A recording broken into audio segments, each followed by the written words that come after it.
সামনে না আস্তে আস্তে যাও।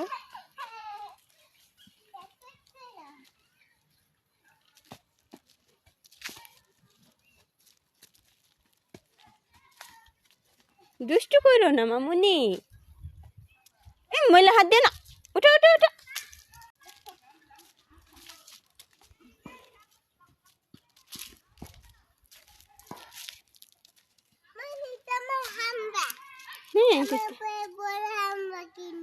হ্যাঁ যাও চলো। তুমি যে বয়ে আছে তো ইন্ডিয়া তো আমি যে বয়ে আছি।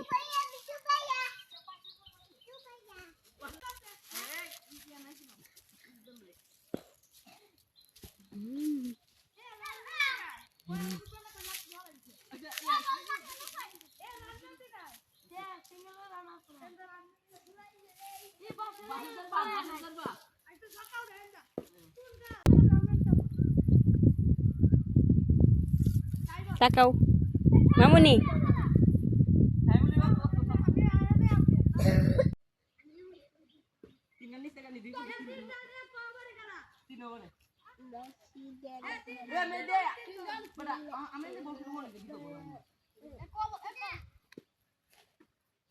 হ্যালো বন্ধুরা, কেমন আছো তোমরা সবাই? আশা করি অনেক ভালো আছো, আমি অনেক ভালো আছি। তো এই তো আজকে একটু দুপুরবেলায় চলে আসলাম ইন্ডিয়ার রাবার বাগানে। মেয়েকে নিয়ে চলে আসলাম, আর পাশের বাড়ি আমার একটা বোন ছিল, ওকে নিয়ে চলে আসলাম। আর এই তো দেখতে পাচ্ছ রাবার বাগানগুলো কিন্তু দেখতে অনেক সুন্দর লাগতেছে। আর এই যে এখানে আমাদের এলাকার ছেলেরা খেলতেছে, আর এই মাঠটা কিন্তু ইন্ডিয়ার পড়ছে।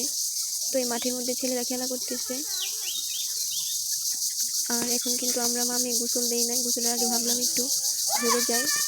এখন কিন্তু গরমে আমেজ পড়ে গেছে। এই তো দেখতে পাচ্ছ আমার মেয়ে এখানে দুষ্টুমি করতেছে পিলারের পাশে দাঁড়িয়ে। তো আমাদের যখন ভালো না লাগে তখন আমরা চলে আসি ইন্ডিয়ায় একটু ঘোরাফেরা করার জন্য।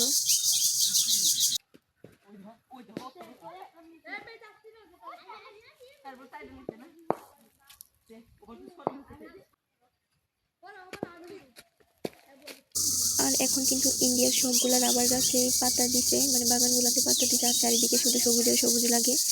তো এই বাগানগুলোতে কিন্তু অনেক দূর দূরান্ত থেকে মানুষ আসে এখানে ছবি তোলার জন্য, ভিডিও করার জন্য। আমরা কিন্তু প্রতিদিন 2 মিনিট লাগে না আমাদের বাড়ি থেকে এখানে আসতে। এই তো দেখতে পাচ্ছ আমাদের সীমানা, এই পিলারটা। আর পিছনে যে এই যে ছোটো গাছটা দেখতে পাচ্ছ, এই গাছটা হচ্ছে আমাদের, মানে পিলারটা অর্ধেকটা পড়ছে আমাদের জায়গায় আর অর্ধেকটা পড়ছে ইন্ডিয়ার জায়গায়। যখন তখনই আমরা চলে আসতে পারি ইন্ডিয়ায়। কার কার বাড়ি বর্ডার অঞ্চলে পড়ছে অবশ্যই কমেন্ট করে জানাবা। সুন্দর হইতেছে তো এটা। আর এই তো এখানে কিন্তু আমার মেয়ে কলিমা বলতেছে, মানে ও যখন ইন্ডিয়াতে বলবে মাম্মু ভিডিও করো, আমি এটা বলি সেটা বলি, ওর কাছে আসলে এগুলো অনেক ভালো লাগে। এই তো দেখতে পাচ্ছেন এখানে ছেলেদের ফুটবল নিয়েও খেলা করতেছে। সুন্দর হয়েছে। দেখতে পাচ্ছেন ওই বাগানটা কিন্তু বিশাল বড়, মানে আমাদের এই বাগানটা থেকে উত্তর পাশে ওই বাগানটা অনেক বড়। আর আমাদের এলাকার লোকেরা কিন্তু এখানে গরু দিছে, মানে বাংলাদেশের লোকেরা।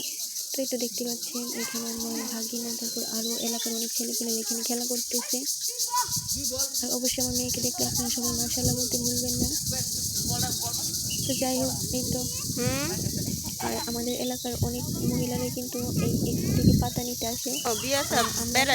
তো এই তো আমি উপভোগ করতেছিলাম। বিএসএফ আসবে, আসলে বিএসএফ ছিল বেড়ানোর পাশে জঙ্গলের জন্য বোঝা যাইতেছে না দূর থেকে। তো এই তো দেখতে পাচ্ছেন আর আমাদের এই ইন্ডিয়ার ক্ষেতগুলো কিন্তু বাংলাদেশের গরু দেওয়া হয়েছে। আমাদের পাশের বাড়ি একজন মহিলা বাচ্চা কাচ্চা নিয়ে পাতা আনতে গেছে, ওই যে ওইখানে দেখা যায়। আর ওই যে দেখতে পাচ্ছেন গরু দেওয়া আছে, মানে আমাদের এলাকার মানুষেরা গরু দিছে। এই তো দেখতে পাচ্ছেন। আর আমি কিন্তু ভিডিওটা বিকেলবেলা এডিট করে তারপর হচ্ছে ভয়েস দিতেছিলাম। এখন যেহেতু বসন্তকাল, চারিদিকে শুধু পাখির ডাক, অনেক পোকার ডাক। তো আশা করি আপনাদের কাছে আমার ভিডিওগুলো ভালো লাগে। যদি ভালো লেগে থাকে অবশ্যই আমার চ্যানেলটি সাবস্ক্রাইব করবেন, আমার ভিডিওতে একটা লাইক দিবেন, সুন্দর একটা কমেন্ট করবেন। তো যাই হোক আমার পুরো ভিডিওটা দেখতে থাকেন। এই তো দেখতে পাচ্ছেন আমার দুষ্ট বুড়িটা। অবশ্যই সবাই মাশাআল্লাহ বলতে ভুলবেন না। আর গরমের দিন যখন বেশি গরম পড়ে বা বিদ্যুৎ থাকে না, তখনই আমরা সবাই কিন্তু বাগানে এসে বসে থাকি। আসলে বাগানে কিন্তু অনেক বাতাস থাকে, সেই জন্য এখানে বসে গল্প করে আড্ডা দিই। আর কিছুদিন পরে যখন বৃষ্টি হবে তখন কিন্তু বাগানে অনেক ঘাস উঠবে, তখন কিন্তু জঙ্গল হয়ে যাবে, তখন কিন্তু আসা যাবে না, অনেক সাপ থাকবে, তারপর জুক, অনেক ধরনের পোকামাকড় থাকবে। সেই জন্য এখন কিন্তু বসন্তকাল, উপরে পাতা আছে কিন্তু নিচ দিয়ে কিন্তু অনেক পরিষ্কার, মানে মাঠের মতো। এই যে দেখতে পাচ্ছেন, আর ওই যে দেখতে পাচ্ছেন আমার মেয়ে কিন্তু ওইখানে ফুল আনতে গেছে। সে আসলে একটা ফুল পাচ্ছে, তার দম বেরিয়ে আসছে, এখন আবার চলে আসছে, তার আন্টির সাথে রাগ করে বকা দিতেছে। এই তো দেখতেই পাচ্ছেন। তো পুরো ভিডিওটা দেখতেই থাকেন, আর আশা করি ভিডিওটা ভালো লাগবে। এই তো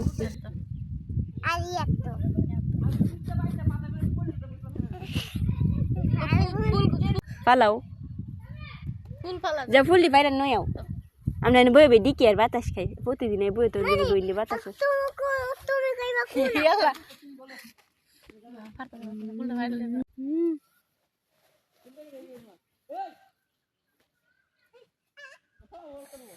ফুল ভর তো কি ফুলে গেছে। পারো পারো সুন্দর করে পারো।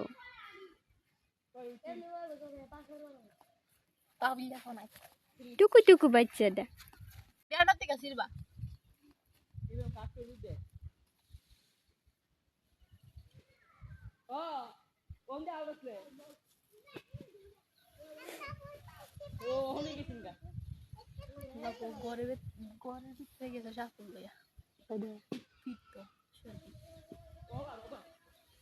বাড়াইছে এরা।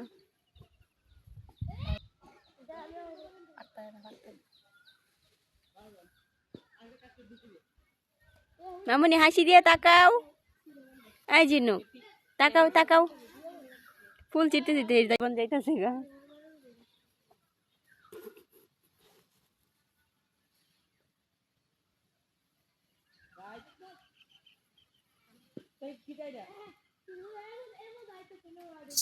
তো অনেকক্ষণ বসার পর এখন বাড়ি যাবার পালা, দুপুর হয়ে গেছে, গিয়ে মেয়েকে গোসল করাবো, তারপর আমি তো এই তো বাড়ি চলে আসছি। আজকের মতো এই পর্যন্ত, ভালো থাকবেন, সুস্থ থাকবেন সবাই, আল্লাহ হাফেজ, টাটা।